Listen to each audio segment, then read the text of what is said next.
Hey, this is Josh and Chris from Horizon Theory, and you are listening to Music Existence.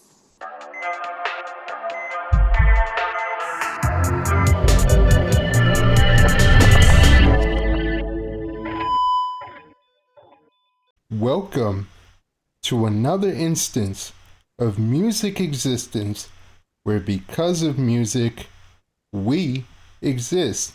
Today I have with me Josh Harrington and Chris Black from Horizon Theory. As their Spotify says, put simply, they make music. They make music in the form of hard rock, a spin on alternative metal. It's defined two initial singles, the EP, The Astronomer, the debut album, Radio Silence, and as I'm hearing, a follow-up album set for March. And ahead of that is their new single, Transcendence, featuring musician and mentor Morgan Rose, the drummer of Sevendust. Welcome, guys. Thank you. Thank you for having us. Man, so let's get into it. So I found out your early influences were kind of all over the place. And so Josh, starting with you, I mean, you really were into like a lot of that hair metal kind of, foundation. You were really into Tesla, a lot of that 80s stuff. And Chris, like, it's contrasting from that because you were into a lot of, what came to be known as metalcore.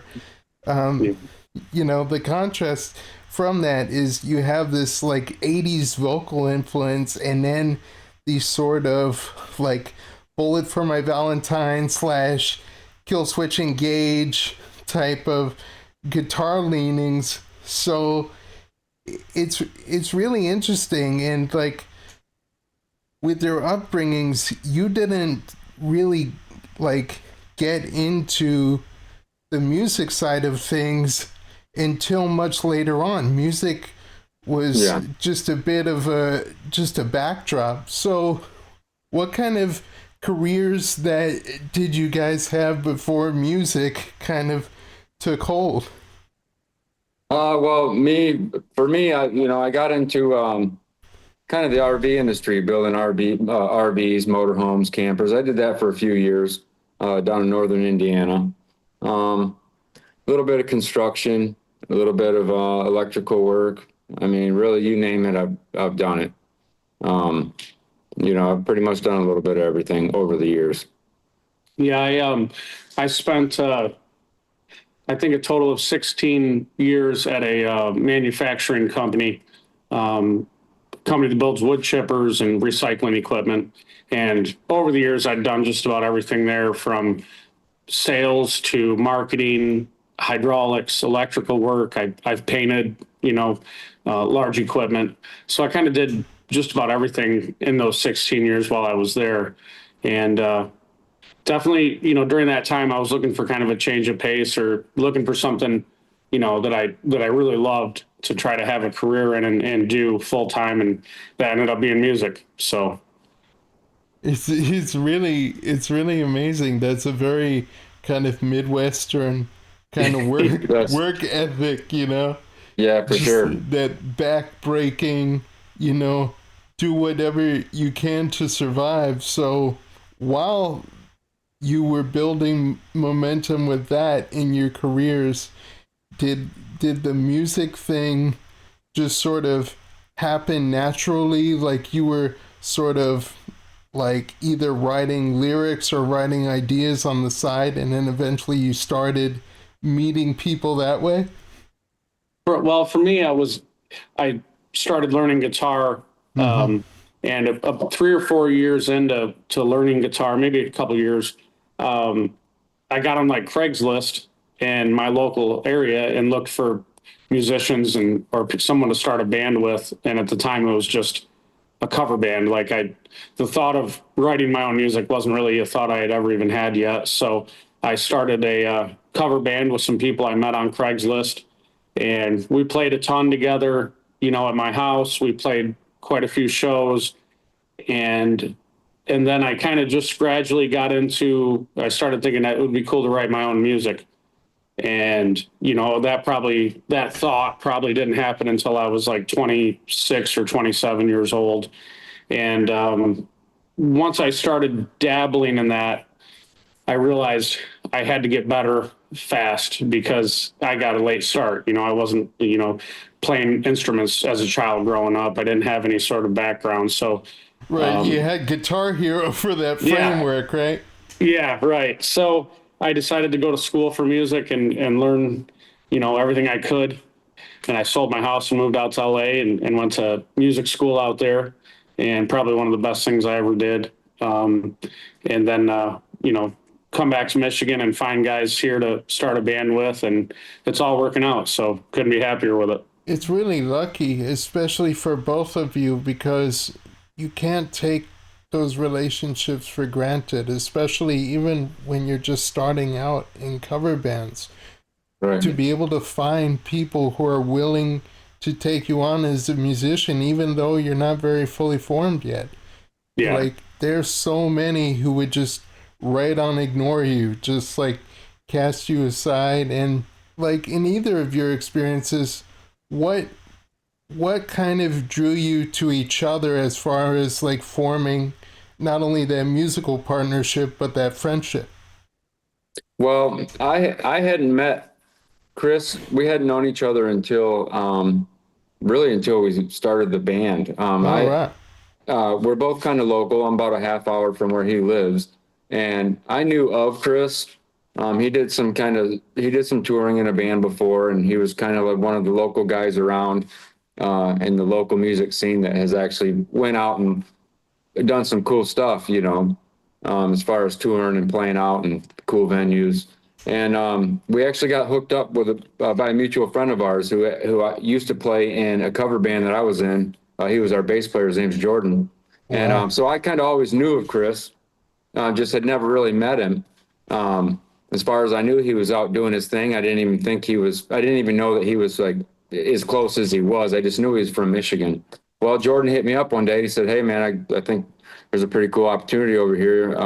Asked me if I knew who Chris was, and I was kind of, yeah, I know who he is. Never met him. He had a project kind of going on. He'd been writing and had been looking for a singer. And so I kind of swung in, laid down some lyrics, and that was the start of it all, really. Actually, he came in, he said, "I got 5 minutes. I'm on my way to another gig." This other band. And I basically just handed him the mic. I handed him the mic and said, "All right, let's see what you got." And I hit play. And what he recorded, like on the spot in that moment, recording to something he had never heard before, ended up staying on the record. We ended up putting that song out on Radio Silence, our newest album. It's called Dying Vengeance. And what he recorded during the intro of that song ended up making the record. So something he had never heard before, he just put something down on the spot and kind of made some lyrics up, and that ended up sticking. And we've since put that song out. So that was pretty cool. Did that just sort of solidify your camaraderie as far as like trusting each other musically? Yeah, I think so. Cause for me, it was the first time Chris had really ever heard me sing before. And I had heard some of his stuff in the previous band he was in. And so I knew how, professional he was. So I was a little nervous kind of when it coming over. But I think after that day, it was like, all right, let's do this thing, and then we spent, about a year writing, just kind of him and I, getting to know each other and just trying stuff out and just slapping demos out, and started to kind of get a little system down, and it's been working ever since. And it's really cool. And so, in terms of like the project form, so Horizon Theory started out in about 2022, right? Yeah, That's when roughly. we started writing. We put our first official song out. Because I know that was No Handlebars, Flowbots. Well, we put that out too in 2020 and in 2024. But the first song we put out was March of 23, and it was called Past Life. Past Yeah. life, And yeah. Past Life. That was our first single. That was the first single we'd ever put out. but if you look at Spotify, it would appear that Handlebars was the first song we put out All because right. Past Life ended up getting absorbed into the Astronomer EP. So Oh, it appears online that that came out in 2024 because yeah, we didn't put that cover on our album. because no handlebars says 2023, but Yeah. then so in terms of past life, do you feel that it has that kind of dual nature as both a single and an album track, like that same kind of functionality? Past Life, yeah, for sure, absolutely, yeah, yeah. I think really most of the songs on the EP. I mean, that They should can have. easily be singles, is like what Yeah, you're I think, saying. yeah. We feel that way about a lot of our songs, and I'm sure a lot of bands feel the same way about their music. Especially when you love your own music, when you can jam your own stuff. I mean, that's huge. So, yeah, Radio Silence. I really feel like any song could be a single. This new album that we're putting out, that we worked with Morgan on, Mission Control. Every song on that's a single. Yeah, we don't really put everything that we put on the album or put out. If it were not able to stand on its own as a single, we're just not going to use it. Like we don't everything we put out, we feel like could stand on its own as a single and a focus track. So, by the time it goes on an album, the goal is to be able to start an album and listen to the whole thing without skipping a track. So Right. we feel like we've done that so far. We're pretty happy with everything we've put out so far. So Yeah, and it's really cool. And you think people put out covers just for the sake of saying like, okay, this is my versatility, but it's like the song Handlebars has a lot of significance to what you're doing, creatively, musically, thematically. Like Handlebars is about how people, when they have resources, when they have opportunity, they can do so much good in the world, but they choose destruction. Absolutely, yeah, absolutely. yeah, there's a whole lot of great meaning in that song. What I grew up to the Flowbots. I remember listening to that in Yeah, high like school. all those bands, Dirty on Purpose, Au revoir Simone, a bunch of like indie bands, like under the radar stuff, you kind of absorb because it's more intimate thematically. They don't speak to like what a lot of the mainstream says. Right.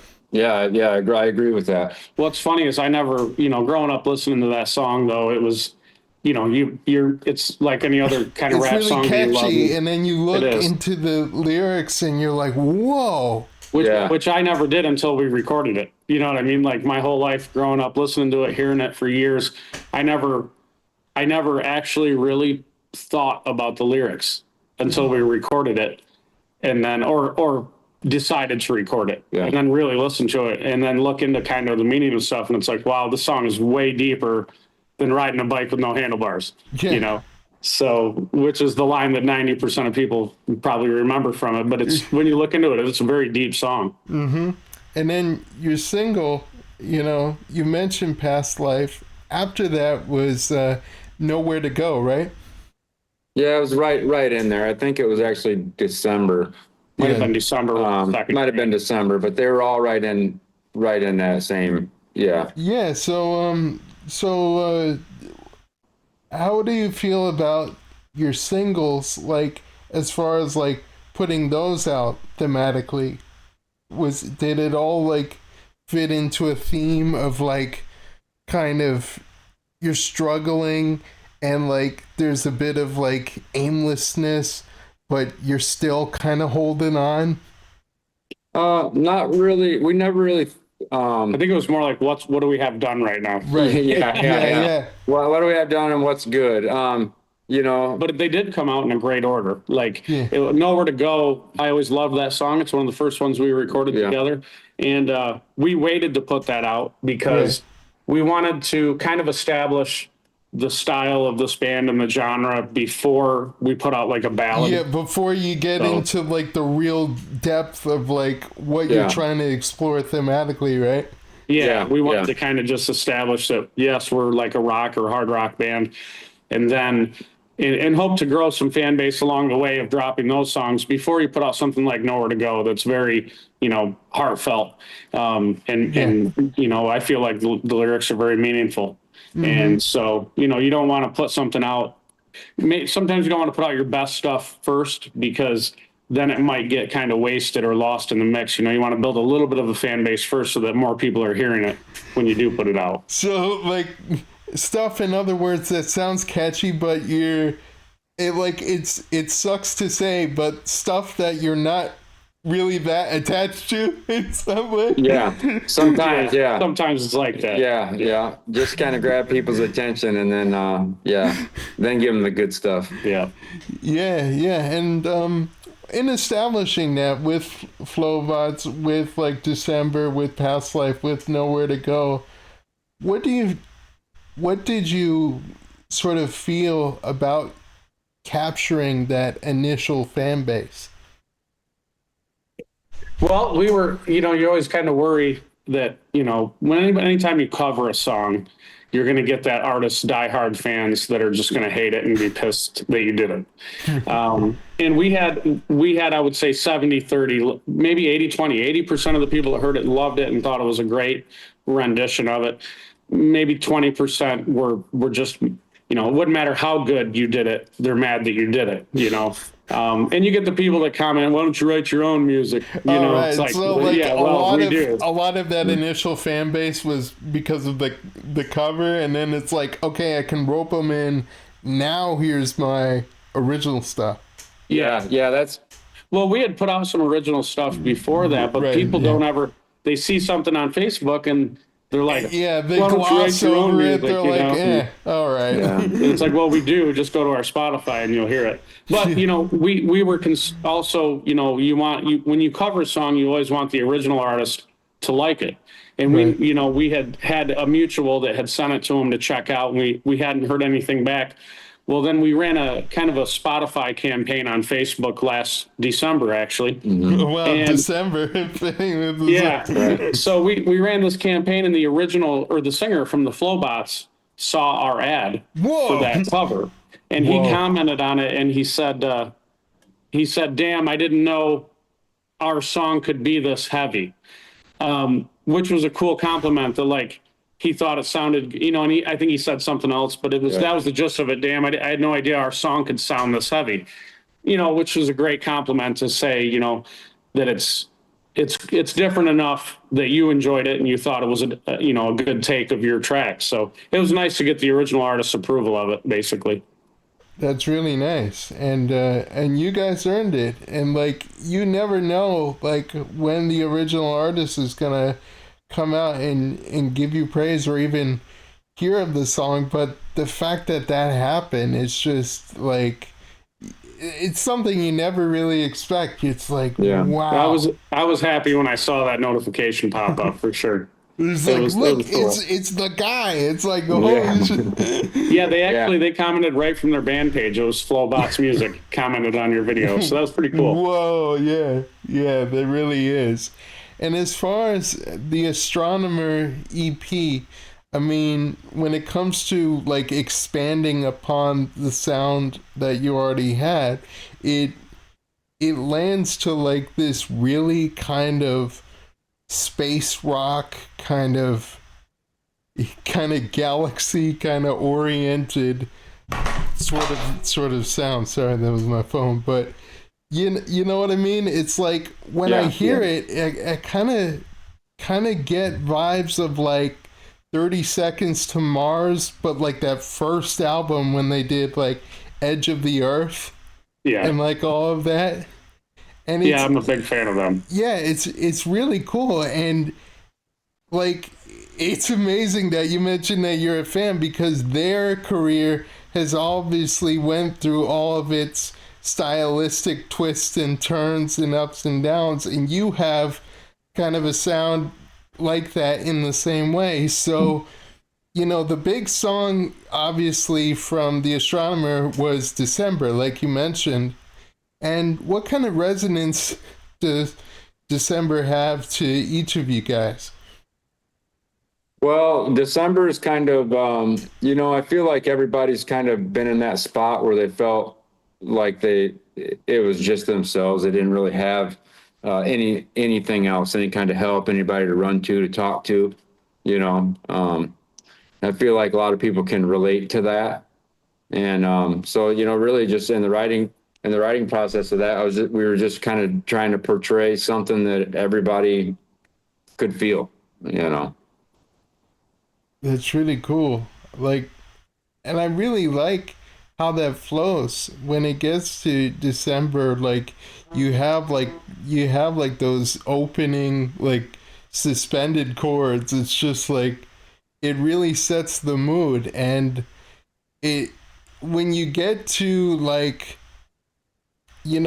those higher vocals, when you sing kind of in that higher range, it's something because when it I interviewed this guy from the band Scrape. They were like a new metal band in like the early 2000s, and the singer went on to form Audiotopsy, but he said he sang in like a similarly high pitch because he was inspired by those hair metal bands. Yeah. Yeah. Yeah, it just kind of naturally comes out, I sometimes I try to steer away from it, but just because it's not really the norm right now. Yeah. Um, but at the same time, it's like, man, if it sounds good and you can feel it, And it if really I'm lends to feeling your it, uniqueness too, because right, sometimes when you bring back a style that you haven't heard in like a long time, it doesn't lead to immediate dismissal where it's like, oh, right, these guys sound like a mishmash, these guys sound like all sorts of dated. Like, right. when it's like in like a 2 year period, you get kind of suspicious, but you've let all of those influences, you let like music, kind of run its course and take time to germinate. So the fact that you come out during this time, you have all these sorts of influences that even though an influence of the past comes out, it sounds wholly fresh, wholly unique, not only to you, but, the current modern rock landscape. It's refreshing in that way. Yeah, I think that was very well put, actually. Yeah, And I really appreciate that. Yeah, I really liked what he said too in the beginning of the video about your hair metal influences and Yeah. my metalcore style riffs. I've never really thought about it that way, but that is something that's cool and something we like to do. And I think that's kind of lends to what people are liking about this is he's got the classic kind of rock voice, and then we're adding that on top of like or metalcore riffs and whatnot. And I think those two blend together really well. Instead of having say a hair metal style of guitar playing and whatever. I think the combination of those two makes for some good stuff. So Yeah. I definitely liked how you described that earlier. I never really thought of that. So Yeah, we don't even really, we don't even try to write like that. It's just kind of what comes out. And, we don't want to be put in a box. We want to do what just naturally comes out and what we like. So, yeah, it's just, it's almost like if you really listen, there's a little nostalgia to it, some old school, nostalgia, as far as the 80s kind of vocal sound. Yeah. Did we lose you there? Are you still there? Oh, Yeah, yeah. and then with the riffs and that, then you kind of hear some of that new metal, and I think it's a good blend. It seems to be a good blend. Mm-hmm. I tend to enjoy it, and I know it's tough to enjoy your own music as an artist because we're our own worst critics. So I've been really happy with what we've put out so far. Yeah, and before we continue with the output, it's like the cover art too. Like a lot of musicians that I've spoken to have like synesthetic like outcomes when it comes to album art. They kind of make again, it's probably unintentional, but you end up making music that blends in with the color tones of the album Right. art. Right.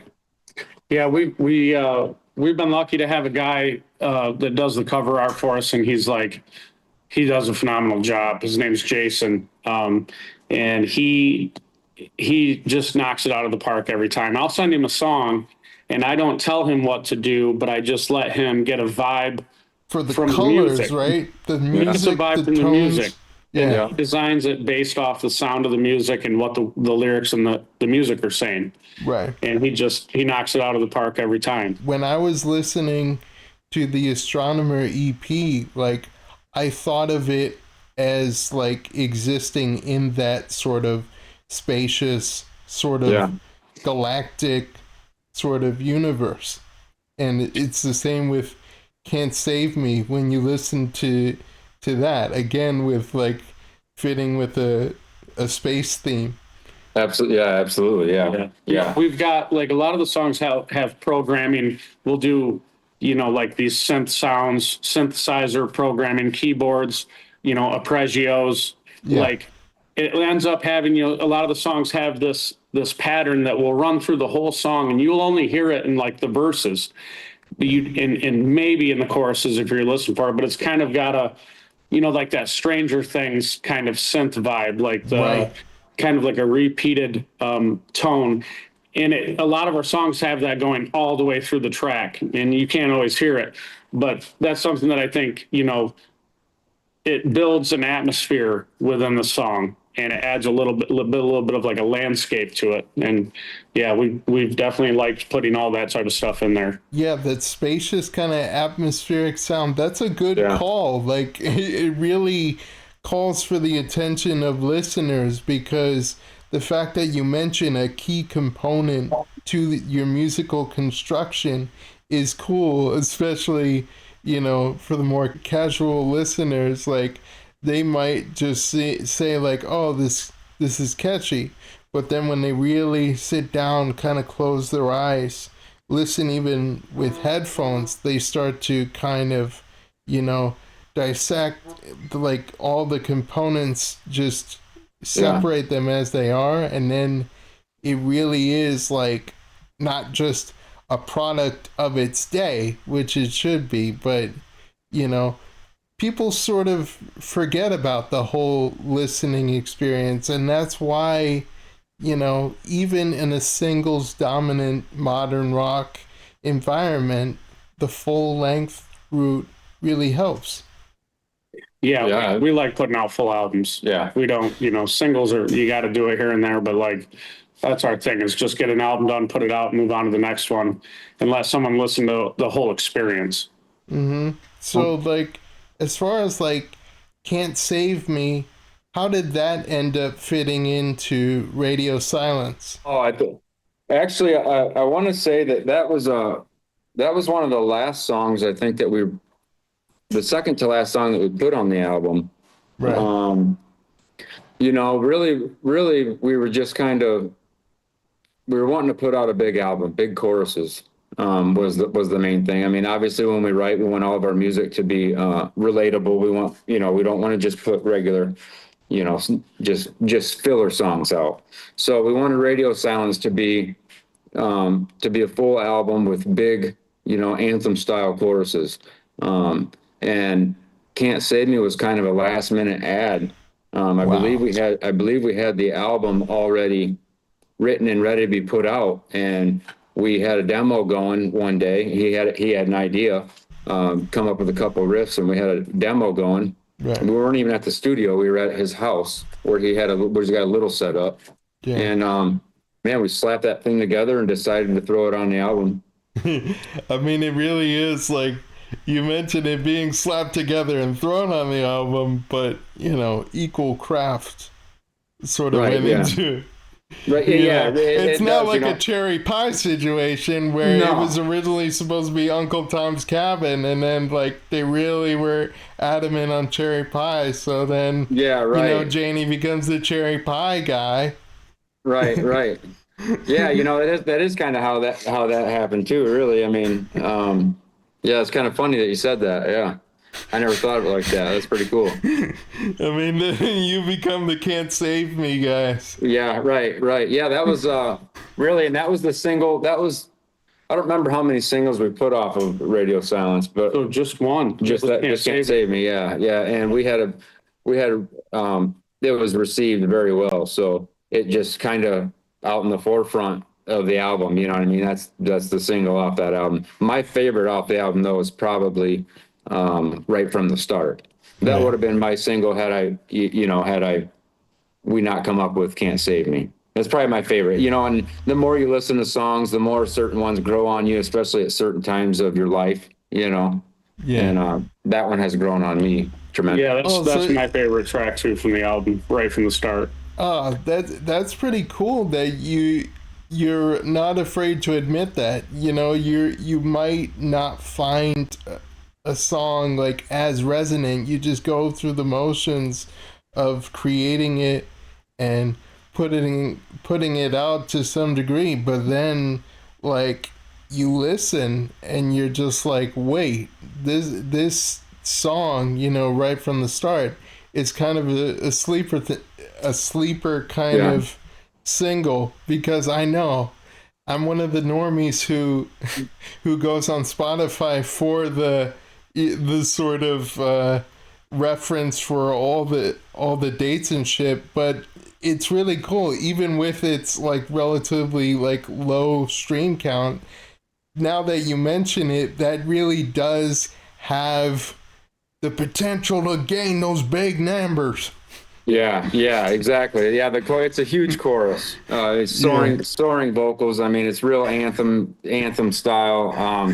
And that one you really hear that. You can really hear that '80s Yeah. vocal in that one, I think. And I think it's easily you can sing to it. Whether you can sing to it, it's easy to hum. It's just real catchy melody, real catchy chorus.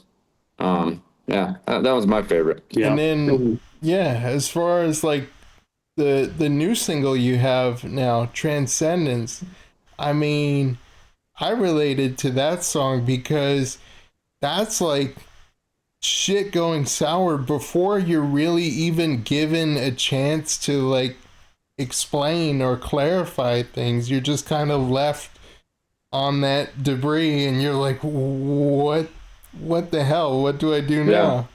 Yeah, left on red pretty much is yeah, that's the explanation. I mean, everything just come to a halt in out of nowhere kind of thing. Oh, I hate that. Especially, you think you've built something good with someone and you Right. just kind of never see them again. And it's Right. not, you don't know if it's anything indifferent or anything necessarily bad, but it's just like, you're kind of wondering, like, What if? Yeah. what if, how to transcend this, Yeah, right. Yeah, right. That's good. Yeah. Yeah. Oh man, it happens to everybody. But as far as like stylistically, I mean, how that came about, like that is like probably like you went from developing a more space rock atmospheric sound. This is like pretty much like your grittiest sounding song. All like the bass is like especially kind of like it's almost like competing for like a main instrument Yeah, space. right. Know? We kind of gave up the reins a little bit for these songs and decided to try something new to expand our sound. And so we, working with a producer for the first time, everything else we've ever done has been self-produced. So All right. Yeah. what you hear out of all of our existing music is, directly from us, written, recorded, and exactly what we wanted. It's probably our most honest from us stuff. And then we decided to, work with Morgan as a producer on this new music and give up the reins a bit and see what we're capable of and what we can do with some fresh eyes and ears in the room. And I think it's really a cool thing to have, this music. The other songs we're going to be, when the full album drops, I'm pumped for people to hear it. But it's a cool thing to go out and just explore what you can do with some other ears in the room. And, you know, after this, we'll probably do another album of just our self-produced stuff. And, you know, who knows after that, you know, but it's definitely kind of a fun experiment doing this thing with this new music. And we all love the music. So it worked out good. Talk about that transition period, going from the self-produced kind of guaranteed, you know what you're listening for sound to like going through a set of years like Morgan Rose, because you know that guy's been through like hell and back, you know, in his life, and he's worked to sort of cultivate this. You know, he works. You know, he has mindful, and the thing is, like with Morgan, like he not only just has artists under his label that is like, okay, you do this, you do this, you do this, fuck you, see you later, get out there. Like, he actually, like, kind of mentors you a bit, puts you in the right direction. I mean, before seeking him out, were you kind of apprehensive as far as, like, seeking, like, that new set of ears? Were you, like, protective over the dynamics of your sound, or were you pretty much open? We were pretty much with this. We were pretty much open with it. Okay. You know, we had the opportunity to tour with Sevendust twice, and he had come. Wow. Yeah, and he had come up to us halfway through our second run with them and expressed his interest in doing an album with us. We had, you know, we had thought about working with somebody at some point, just to see if it would, you know, just to try something different and see if it would, you know, get us above that next step a little bit. And yeah, just so happened he'd come to us, and we pretty much, we had some demos written up, but we pretty much gave him full reins on it. You know, I mean, we obviously had our input with the songs, with the lyrics and the music and stuff like that, but the guy's a genius when it comes to writing. And like you said, he's been through hell and back. He only works with people that he trusts. Because he's been through hell and back. And, you know, we hit it off. Our first writing session went super good. We knocked out 2 songs in a few days. Transcendence was the first one. Oh yeah. Transcendence was the first song we wrote together. Yeah. Yeah. And, yeah. So, you know, as far as like how I feel about what the way we sound and what we portray when, you know, Chris and I writing versus Morgan, it's just a different, it's a different kind of outlet, you know, and we're into it. I mean, every song we've written, we're stoked about it. You know, it's just a little different process, and so far so good. Yeah. So after transcending transcendence, if you will, what are your hopes for Mission Control as far as like the sounds that you aim to get out there and the themes that you aim to explore in the same way?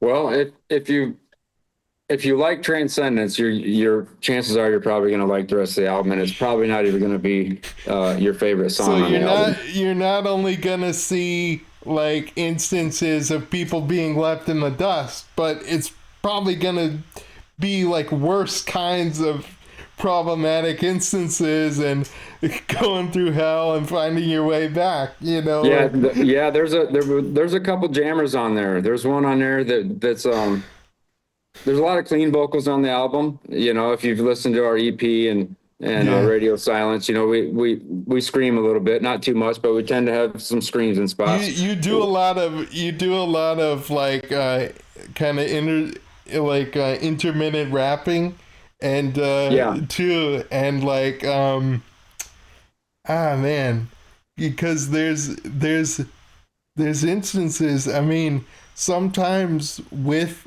how saturated some of the stuff has gotten, you've seen skits where it's like, I'm gonna rap a little here. Yeah, right. Yeah. You know, and we do that. We kind of started doing that just to see what it sounded You're like. self-aware. Just for fun. You're self-aware with when you integrate those raps. Oh yeah, right? I'm not a rapper. No, and I tell him this all the time. I'm not a rapper. I fought it. I fought it tooth and nail a couple times. Oh, Actually, really? Yeah, yeah. he doesn't But like it. Because but it it's grows good. on It's a me. good. It's a good tone, though. You have a Yeah. good tone. Yeah, we want to reach a broad audience. We don't want to be stuck in a box, and we don't want our audience to just be this in a box. You know, But we you, want but to, let me. I'll tell you this: you're not Big Bag Hank. You're your own right. guy. Yeah, yeah, You true, don't. true You that. don't Yeah. steal from Kaz. You're your own. Right. No, yeah, right. Yeah, no, you're right about that. I don't feel comfortable doing it myself, let alone to steal somebody else's style, Steal you your know. rhymes. Yeah, or rhymes. Yeah, right, right. Yeah, yeah, we do it for fun, man. And like I said, we want to reach a younger crowd as well, and that's the in thing. Plus, you know, we both grew up to the whole band. We all grew up to that style of music. I mean, a little bit of rap, you know, pop. I mean, we're kind of into everything. So, I and see it. we want that to show that we're not just a metal band. You know, Yeah. we want to put out what's fun and what we want to put out. You know, that's why you hear a lot of different kind of styles, and that's why this working with Morgan on this new album, it's a little different, and we're okay with that because you know, we are a little different. I mean, I feel like most bands, especially nowadays, when you listen to their music, a lot of the bands sound the same. You Yeah, can't yeah, really and tell a lot of singers. especially because you mentioned that self-awareness with how, like, how often, how intentionally when you're in like a rap rock sort of setting, how intentional some people are about inserting like a rap, like it has to go here. It's saturated because so many people take themselves like too seriously, you know? Yeah, yeah, So you it can predict sounds it. like really dry. That's Yeah, why. and right, and you can predict, and a lot of it too is you can predict when they're going to do it. You know, you can almost predict every time they're going to throw a rap vocal in or a breakdown or a scream. It's like their formulas are always the same. But as far as Morgan Rose, when he screams, he's still nailing those spontaneous screams. You never know when they're gonna, because in Yeah, right. Sevendust he was all like, "What?" Yeah, he's opened me to that. You know, I was my screams were kind of predictable, I guess. You know, chorus, callback type screams normally, but on this new album, like he's opened me up to first off a different type of scream. I'm not really a big screamer Right. as far as like lows and stuff. I kind of have like a high, airy, Oh, kind of like like a bullety it's sort scream. of like when you sing, you do like either head or chest, you know? Yeah, yeah, yeah. I'm a head screamer, I think, Oh and man, oh that must be irritating.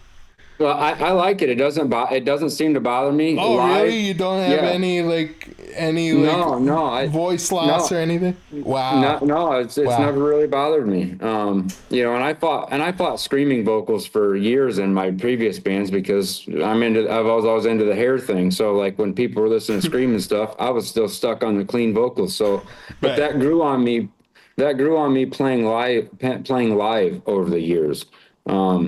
I mean, you realize how much bigger your balls get when you scream on Yeah, stage. there's an energy. You know, It brings the yeah, energy to the room up. Ironically, it's yeah, like the higher you scream, the bigger your balls get. yeah. They just drop right. They drop right to the floor, dude. They do. Yeah. Putting this all together is like when you consider your career that you have thus far, what have you guys learned, not only as musicians, but as people? Oh man. Well, for me, um, patience, patience for sure. Nothing comes quick. Yeah. A lot of dedication and hard work, that's for sure. And just because you think you have something doesn't mean it's gonna hit. You know, I've learned a lot of patience. That's for sure. Yeah, I think for me, Just the a big thing has little been, Yeah. patience. Hey, Yeah. we got a cover of that Yeah. I've been trying to put out, but we just keep Awesome. dicking the dog on it. But yeah, you got to get that done. we do. We got a good cover of that song. Yeah, I think for me, the big thing is that the odds of making it in the music industry is very low. So you might as well put out music that you love and only Yeah, do what and you love. especially it's so like blurry now. It's so blurry. There's no like guarantees, oh, you do this, you're still left in the dust. You might get like, it might be gone tomorrow, or you might get swept up on like something else tomorrow. Like, who knows? Like, someone. Right. Yeah. I mean, there's bands out there, just artists in general that spend hundreds of thousands of dollars a year just to try to make it, Right. and there's no guarantee. So like Chris said, man, we do it because we love it. Obviously we want to make it. Yeah. But we do it because we love it, and for me personally, if I don't make a penny off of it my entire life, but I can change somebody's life, then it was worth it. And you've learned also to not only cherish, the bond that you guys have, but the bond with the fans. I've Right. seen, how it gets because there was this one picture I saw of you when you were checking out, going through the pictures that you did with the show. You guys were all like in a bed together looking at at the pictures. It was hilarious. Yeah, we have a blast on the road and with the fans, that's for sure. I mean, we're normal. Our biggest thing is just being real. Our motto is give us a stage, just give us a stage. And we want to be real. And if I feel like the fans, they see that. We hear it a lot at the merch table every night. You hear that word a lot, the word real. Yeah, we try not to be too serious and like, or fake. or too cool. Like, I think that's a big thing is just hanging out at merch every night with fans and meeting people. And I think it helps because you were fans to start with. So you know what the experience of a fan is like, being a fan, but also reaching out to your fans. Yeah. And you're still probably inspired because, Josh, I saw that you saw a spaceship, so you're probably going to write about it. You probably have pages on right. that. I'm already halfway through the second chorus. No. Oh, man. So, you probably have, like, tons of ideas. Like, when you see something, you're just going to capture it. You're still, like, hitting with the space theme. Right. Everything. Yeah, I didn't even think of that when I posted that. But yeah, no, we're constantly, we have ideas flowing constantly. It can be we could see a word and we're like, dude, this would be a good name for a song, or just we're so far in this thing now that there's nothing we do in our lives that doesn't remind us of the band or a song or the something. Process, the whole process. Or the process. Yeah. So the ideas are just constantly flowing. That's really good. And then lastly, is there anything you'd like to say to your fans? Oh man, just want to tell everybody thanks for having our backs. Doesn't matter what kind of song we put out, what it's about, whether there's rap vocals in it, whether it's straight screams. Man, you guys seem to like everything we do. And you're the real ones, man. Straight up. Yeah, we appreciate everything. Anytime someone shares a video of ours or listens to a song or shares a song or, just comes to a show and hangs out, just come hang out with us. You know what I mean? When we're on tour, come hang out.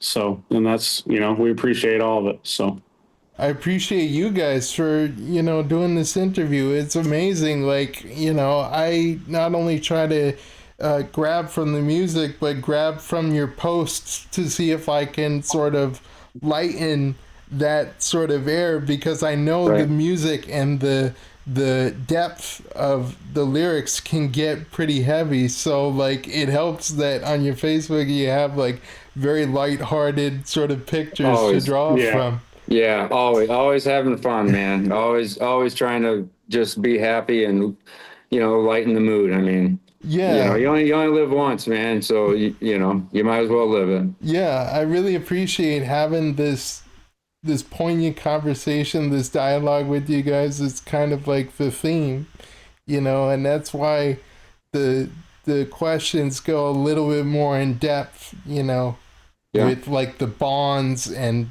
friendships and all that alongside the music. So I'm glad that you really took resonance with it. You appreciated it. Yeah, we appreciate you having us on and talking with us. And yeah, hopefully we'll do it again at some point. So.